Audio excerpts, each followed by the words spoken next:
بعض المرات اصعب كلمه اللي كتجي للناس ماشي هي مثلا كنبغيك ولا لا. اصعب كلمه هي ان تقول هاد الحاجه راه ضراتني. كاينين شي ناس كيقدروا يتحملوا كل شيء، يتحملوا لو ستريس، الظلم، الالم، اي حاجه، ولكن ما كيقدروش يواجهوا. علاش؟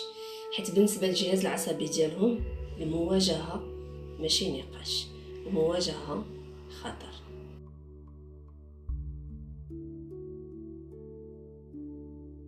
السلام عليكم، مرحبا بكم في حلقه جديده من برنامج هذه حياتك. اليوم غادي نهضروا على واحد الموضوع كيبان بسيط، ولكن الا جينا نتعمقوا فيه راه صعيب نفسيا. هذا الموضوع هو الخوف من المواجهه. كاينين شي ناس مثلا كيكتبوا ميساج كيمسحوه، كيبغيو يهضروا كيسكتوا، كيقول لك سي با غاف، ولكن هما من الداخل متألمين وكيقولوا واخا الداخل ما باغيش. فاش كتسولهم علاش ما عبرتيش، علاش ما قلتيش الراي ديالك، كيقول لك ودي ما بغينا مشاكل. ولكن الحقيقه النفسيه غالبا كتكون اعمق من هذا الشيء. المشكل راه ماشي في الهضره فقط، المشكل هو ان لو كور ديالنا كله كيتعامل مع ديك المواجهه بحال شي تهديد. اليوم غادي نفهموا اكثر شنو كيوقع لينا نفسيا وشنو علاقه الطفوله ديالنا بهذا الخوف من المواجهه. علاش بعض الناس كيرضيو الاخرين على حساب راسهم، وكيفاش هاد الصمت كيولي لينا غير آلية ديال البقاء على قيد الحياة. على الدماغ ديالنا والجهاز العصبي غادي نفهموا علاش المواجهة كتبان راه خطيرة على الجهاز العصبي ديالنا. في علم النفس العصبي الجهاز ديال الانسان عنده مهمة اساسية اللي هي لا بروتيكسيون، الحماية. يعني شنو؟ يعني الدماغ ديالنا ديما كيبقى يسول واش هاد القضيه ترانكيل، واش كاين شي خطر، واش خاصني ندافع، نهرب ولا نسكت، شنو خاصني ندير. هاد الحاجه كنسميوها لو ميكانيزم دو سورفي. الوغ غالبا كنعرفوا انه كاينين جوج الحوايج، كاينه المواجهه لا كونفرونطاسيون ولا الهروب لا فويت. ولكن اللي ما كتعرفوش انه كاين حوايج اخرى اللي هي لو بلوكاج، كانت بلوكا ما كنقدرش نجاوب، ولا انني كانت ادابتا اكسيسيفمون، يعني لو فيت دو فولوار ساتيسفير لي زوطر. هادشي غادي نشوفوه بشويه بشويه. الوغ نبداو بالبلوكاج. شنو معنيه البلوكاج؟ ان الشخص ما كيلقاش الهضره، ما كيلقاش باش يجاوب، كيتجمد، كيسكت، كيحس براسو بحال نفسيا مشلول. كاينه القضيه الاخرى اللي قلت لكم هي انك كتبغي ترضي الاخرين، لا انك تادابت. هذا النمط كيكون مهم بزاف. علاش؟ حيت الشخص شنو كيدير، هذه موجوده بزاف مالوغوزمون في لا سوسيتي ماروكان، ان الشخص كيحاول يرضي الاخرين. علاش؟ ما باغي يصدع. يعني شنو؟ كيقولك بالزربه كيوافق، ولا كيبقى يعتذر بزاف، ولا الا كان مقلق كيسكت، ولا ما كيبغيش يديرونجي الناس. ماشي حيت هو انه ضعيف، ولكن لا، حيت الجهاز العصبي ديالو تعلم في الطفوله الا قلت اوكي للناس، الا رضيتهم راه نبقى ترونكيل وبعيد على المشاكل. الا قلت اوكي للناس، الا رضيتهم راه نبقى ترونكيل وبعيد على المشاكل.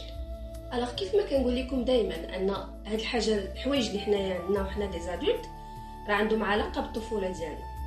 الوغ هاد الخوف من المواجهه ما كيبانش لينا في الكبر.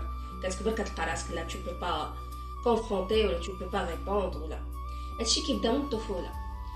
الوغ اول حاجه، هذاك الطفل الوليد الصغير الى التعبير ديالو كان مرفوض، مثلا بدا كيبكي ما تسوقنالوش، ولا عبر على شي حاجه واستهزأنا منه، ولا تقلق وحنا عاقبناه وما داير والو، ولا قال لا وما بغيناش حنا اون با اكسبتي داك لا. الدماغ ديالو شنو كيتعلم؟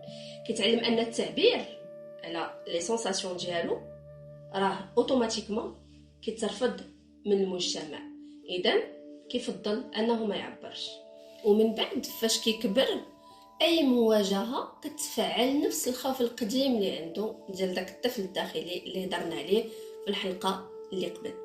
ثاني حاجه، كاين واحد البيئات كبر فيهم الطفل اللي كان التوتر عالي بزاف. صافي دير ان الدري اللي كيكبر وسط الصداع، وسط العصبيه، كلشي كيغوت، ولا حتى وسط التهديد العاطفي. درتي هادي غنعطيك، ما درتيش ما غنعطيكش، كيولي هايبر فيجيلون. سافو شنو؟ كيبقى يشوف بنادم كيفاش كيتغير المزاج ديالو، علاش؟ باش يتجنب المشاكل. وبالنسبه ليه المواجهه راه ماشي هي نقاش بسيط، هي انه تقدر انه يفقد الامان الى هدر. شنو كيوقع لينا للداخل فاش ما كنواجهوش؟ كيف ما كنقول لكم ديما، ماشي حيت سكتنا راه صافي تو فا بيان. بزاف ديال الناس كيحسب لهم انك الا سكتي راه كتحافظ على الراحه ديالك، ولكن نفسيا الكبت كيخلق لينا واحد الضغط داخلي كبير. يعني شنو؟ يعني المشاعر اللي ما كتخرجهاش راه ما كتمشيش، ما كتموتش، كتبقى تخزن تخزن تخزن في الجسم وفي الجهاز العصبي. اي دوكو ارضاء الناس غالبا راه ماشي لطف زائد، بعض المرات راه كيكون واحد الخوف مزمن عندنا لداخل من اننا نترفضوا في المجتمع. شنو الفرق ما بين انك تواجه نورمال صحيا وانك تاتاك؟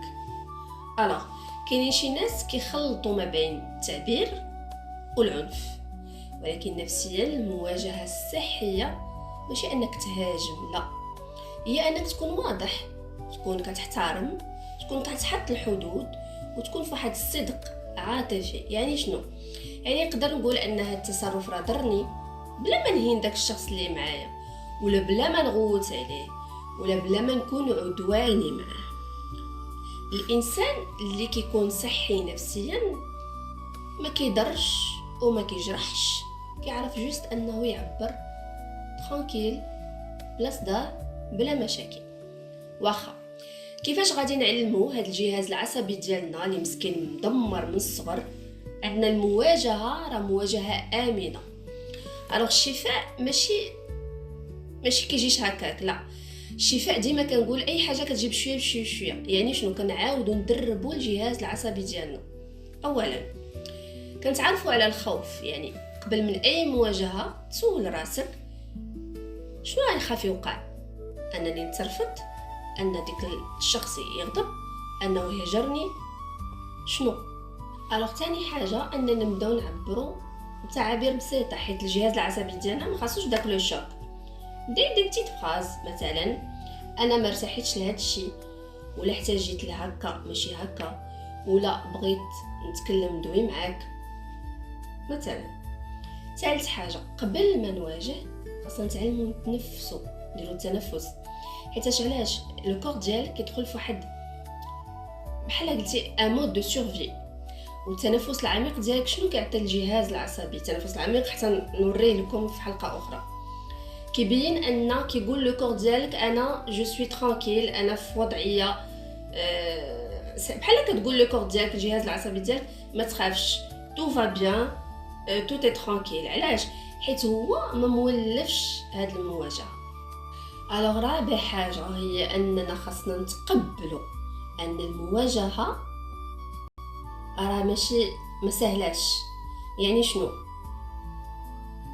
خاصك تقول انا ماشي ما خايفش، ولكن غنهضر واخا راني خايف، وغنهضر بواحد الطريقه اللي زوينه محترمه بلا صداع بلا عنف، وبشويه بشويه ان شاء الله غادي نعود الجهاز العصبي ديالي انه يواجه رغم الخوف ديالو.